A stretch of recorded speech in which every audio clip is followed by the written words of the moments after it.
মিদাম তিনি মারা গেলেন। যাদের হাতে মারা গেলেন তারা মারলেই শহীদ হওয়ার একটা ব্যাপার আছে, কারণ তারা ইসলামের শত্রু ছিল, তারা ছিল অমুসলিম ইহুদি। তারা যদি কোনো মুসলিমকে দিনের কারণে মারে, ইসলাম রক্ষা করতে এক পাশে মুমিন আর এক পাশে কাফের, তো উনি যদি মেরে দেয় তো শহীদ হওয়ার চান্স কম না বেশি? যেই মারা গেছে লোকজন বলতেছে জান্নাতি জান্নাতি জান্নাতি আল জান্নাহ, সুবহানাল্লাহ, আল্লাহু আকবার, লা ইলাহা ইল্লাল্লাহ।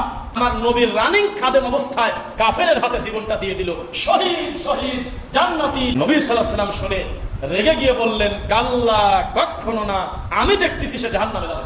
সব ভয়তে শীতল হয়ে গেল। বলে কি? তখন নবী সাল্লাল্লাহু আলাইহি ওয়াসাল্লাম বললেন, তোমরা কি জানো যে আমানত কি? বন্টনের আগেই ও চাদর নিয়ে এনেছে, আমি ভাগ করেই নি আগেই চাদর নিয়ে এনেছে, মানে ওই গনিমতের চাদর মাল। আমি ওকে দিতাম কি দিতাম না সেটা পরে হিসাব, ও তার ভাগে চাদর পাবে না কম্বল পাবে সেটা হিসাব পরে, কিন্তু আমি বন্টন করার আগে ও চাদর নিয়েছে কেন? সে কারণে আমি দেখতেছি, এই কারণে সে জাহান্নামে যাবে।